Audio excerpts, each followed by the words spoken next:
Hello viewers, অচিতদার free coaching চ্যানেলে তোমাদের সকলকে স্বাগত জানাই। আজকের ভিডিওতে তোমরা যারা ক্যালকাটা ইউনিভার্সিটিতে বিএ হিস্ট্রি অনার্সে 5th সেমিস্টারে পড়ছো, তোমাদের যে সিসি 12 পেপারটি রয়েছে, এই পেপারটির একটি ইম্পর্টেন্ট প্রশ্ন, হায়দ্রাবাদকে কেন উত্তরসূরি রাজ্য বলা হয়, এই প্রশ্ন নিয়ে সংক্ষিপ্ত আলোচনা শেষে এর উত্তর বা অ্যান্সার শিট তোমাদের সামনে তুলে ধরবো। তার আগে আমরা একবার বোর্ডে দেখিনি কি লেখা রয়েছে। দেখো, BA history honours 5th same CC 12, এখানে প্রশ্ন হচ্ছে হায়দ্রাবাদকে কেন উত্তরসূরি রাজ্য বলা হয়। দেখো, এই প্রশ্নটাই কিন্তু তোমাদের সাজেশনে, যে আমি প্রায় 14টা টিকা প্রশ্ন দিয়েছি সাজেশনে, তার শেষ প্রশ্ন এটা। আর এর আগে 13টি প্রশ্নের উত্তর দেওয়া হয়ে গিয়েছে। আমি প্রায় 2 সপ্তাহের মধ্যে তোমাদের এই 14টা টিকা প্রশ্নের উত্তর একের পর এক ভিডিও ক্লাসের ভিতর দিয়ে তোমাদের সামনে তুলে ধরেছি। তোমাদের অন্যান্য পেপারগুলিরও খুব দ্রুত আমি একের পর এক সমস্ত প্রশ্নের উত্তর দিয়ে দেবো। আমার এই চ্যানেলে তোমরা নিয়মিতভাবে তোমাদের সমস্ত কোশ্চেন অ্যান্সার পেয়ে যাবে নিয়মিতভাবে। তোমরা তাই অবশ্যই চ্যানেলকে ফলো করবে, চ্যানেলের পাশে থাকবে। তো দেখো, এখন আমাদের আলোচনার বিষয় হায়দ্রাবাদকে কেন উত্তরসূরি রাজ্য বলা হয়। উত্তরসূরি কথাটির মানে কি? উত্তরসূরি যিনি পরবর্তী শাসক তাকে বলে উত্তরসূরি। একজন সম্রাট রাজত্ব করছেন, তারপরে তার পুত্র সিংহাসনে বসছে, বা অন্য কেউ হয়তো সিংহাসনে বসছে, পরের যিনি সিংহাসনে বসছেন তাকে বলা হয় উত্তরসূরি। আর আগে যিনি রাজত্ব করে গেছেন তাকে বলা হয় পূর্বসূরি। তো এখানে উত্তরসূরি বলতে কাকে বোঝানো হচ্ছে? মুঘলদের উত্তরসূরি। অ্যাকচুয়ালি হায়দ্রাবাদ প্রতিষ্ঠিত হয়েছিল মানে একটা স্বাধীন রাজ্য হিসেবে মুঘল সাম্রাজ্যের পতনের যুগে। মুঘল সাম্রাজ্য যখন দুর্বল হয়ে আসে, মানে সেই 1700 সালের পর, তখন বিভিন্ন আঞ্চলিক শক্তির উত্থান হয়, যেমন অযোধ্যা, হায়দ্রাবাদ আর বাংলাদেশ। বাংলাদেশে আবির্ভাব হয়েছিল মুর্শিদ কুলি খান নেতৃত্বে, অযোধ্যায় সুজাউদ্দৌলার নেতৃত্বে, এবং হায়দ্রাবাদ নিজামের নেতৃত্বে। তাই এখানে প্রতিটা রাজ্যই কিন্তু উত্তরসূরি রাজ্য, কারণ এগুলো মুঘল শাসনের ভিতরে থেকেই এই রাজ্যগুলো স্বাধীন হয়ে যায়। তাই এগুলো প্রতিটাই ছিল কিন্তু মুঘল সাম্রাজ্যের উত্তরসূরি রাজ্য। তাই এখানে আমাদের আলোচনার বিষয় হায়দ্রাবাদ। তাহলে আমাদের দেখতে হবে যে হায়দ্রাবাদ রাজ্যটি কিভাবে সৃষ্টি হলো, স্বাধীনভাবে সৃষ্টি হলো, এটাই আমাদের দেখা। দেখো, একজন ব্যক্তি আছেন মীর করমুদ্দিন চিনকিলিস খা। মীর করমুদ্দিন চিনকিলিস খা, ইনি ছিলেন মধ্য এশিয়া থেকে আগত মুঘল যুগে একজন ভাগ্যান্বেষী, এবং নিজের ভাগ্য এবং কর্মদক্ষতায় তিনি মুঘল যুগে মুঘল রাজ দরবারে যে গোষ্ঠী ছিল, বিভিন্ন গোষ্ঠীতে ভাগ ছিল আমরা জানি, ইরানি গোষ্ঠী, তুরানি গোষ্ঠী, হিন্দুস্থানি গোষ্ঠী, এরকম ভাগ ছিল। এর মধ্যে তুরানি মানে তুর্কি যারা, তাদেরকে তুরানি বলে। এই তুর্কি গোষ্ঠী বা তুরানি গোষ্ঠীর নেতা ছিলেন এই মীর করমুদ্দিন চিনকিলিস খা, এবং তিনি তার কর্মদক্ষতার জোরে ঔরঙ্গজেবের পর যখন তার পুত্র বাহাদুর শাহ সিংহাসনে বসে, তখন এই বাহাদুর শাহ এই মীর করমুদ্দিনকে অযোধ্যার শাসনকর্তা হিসেবে নিয়োগ করেন। পরবর্তী যে সম্রাট ফারুক শিয়ার এই মীর করমুদ্দিন চিনকিলিস খাকে দাক্ষিণাত্যের শাসনকর্তা নিয়োগ করেন। তারও পরবর্তী যিনি সম্রাট হয়েছিলেন মুঘল সম্রাট, সেই মোহাম্মদ শাহ তাকে আবারও দাক্ষিণাত্যের শাসনকর্তা পদে বহাল রাখেন, এবং তাকে উপাধি দেন নিজাম উল মুলক, অর্থাৎ তিনি পরিচিত হন নিজাম উদ্দিন নামে বা নিজাম নামে। এখন তিনি ছিলেন একজন দক্ষ প্রশাসক। এই কারণে মোহাম্মদ শাহ তাকে প্রধানমন্ত্রী নিয়োগ করেন, যাকে বলা হয় উজির। মুঘলদের প্রধানমন্ত্রীদের বলা হতো উজির বা ওয়াজির। তা উজির হিসেবে নিয়োগ করেন এই মীর করমুদ্দিন বা নিজামউদ্দিন মুলককে। নিজামউদ্দিন একই সাথে দাক্ষিণাত্যের শাসনকর্তাও হন, আবার মুঘল সাম্রাজ্যের প্রধানমন্ত্রীও হন। কিন্তু এই সময় এমনটাই গোষ্ঠীদ্বন্দ্ব চলছিল, বা তার ক্ষমতা এতটাই বৃদ্ধি পেয়েছিল যে অন্যান্য অভিজাতরা ঈর্ষান্বিত হয়ে মোহাম্মদ শাহের কান ভারী করতে থাকেন তার বিরুদ্ধে, এবং তার বিরুদ্ধে একটা ষড়যন্ত্র করতে থাকেন। এটা বুঝতে পারেন নিজাম উল মুলক, এবং তিনি দিল্লির এই রাজনীতিতে বীতশ্রদ্ধ বা বিরক্ত হয়ে 1724 খ্রিস্টাব্দ নাগাদ তিনি দক্ষিণ ভারতে চলে আসেন এবং স্বাধীনভাবে হায়দ্রাবাদ রাজ্যের প্রতিষ্ঠা করেন।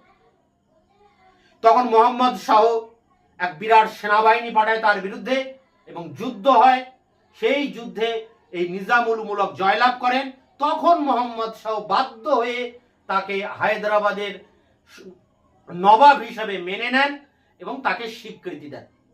অর্থাৎ এই 1724 সালে স্বাধীন হায়দ্রাবাদ রাজ্যের প্রতিষ্ঠা হচ্ছে, যেটা করছেন মীর করমউদ্দিন চিনকিলিস খা, যিনি নিজাম উল মুলক নামে পরিচিত। তিনি মুঘলদের একজন যোগ্য প্রশাসক ছিলেন, বিভিন্ন প্রদেশের তিনি শাসনকর্তা ছিলেন, পাশাপাশি প্রধানমন্ত্রী ছিলেন এবং মুঘলদের শাসন ব্যবস্থা পরিচালনা করতে করতেই তিনি হঠাৎ এই রাজনীতি থেকে বেরিয়ে এই স্বাধীনভাবে হায়দ্রাবাদ রাজ্য প্রতিষ্ঠা করেন।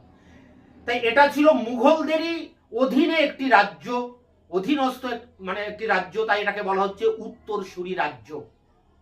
এই আর কিচ্ছু নয়। এখানে মূলত তোমাদের আলোচনা করতে হবে নোটসে যে বিষয়টা, সেটি হচ্ছে কিভাবে এই হায়দ্রাবাদ রাজ্যের উত্থানটা হলো। তাই এ সম্পর্কে সংক্ষিপ্ত আলোচনা। এবার আমরা নোটসটা একবার দেখে নেব কি রয়েছে। প্রথমে তোমরা এইভাবে একটা ইন্ট্রোডাকশন লিখবে। ঔরঙ্গজেবের মৃত্যুর পর মুঘল সাম্রাজ্যের সার্বিক অবক্ষয়ের দিনে ভারতের বিভিন্ন প্রান্তে একাধিক স্বাধীন রাজ্যের উত্থান ঘটে। এই রাজ্যগুলির মধ্যে কয়েকটি নামে মাত্র মুঘল আনুগত্য স্বীকার করে চললেও কার্যত তারা স্বাধীন ছিল। বাংলা, হায়দ্রাবাদ ও অযোধ্যা ছিল এই শ্রেণীর অন্তর্ভুক্ত।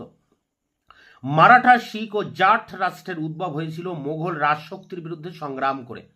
দাক্ষিণাত্যের মহীশূর রাজ্যের উদ্ভব হয় স্থানীয় এক রাজবংশকে উচ্ছেদ করে।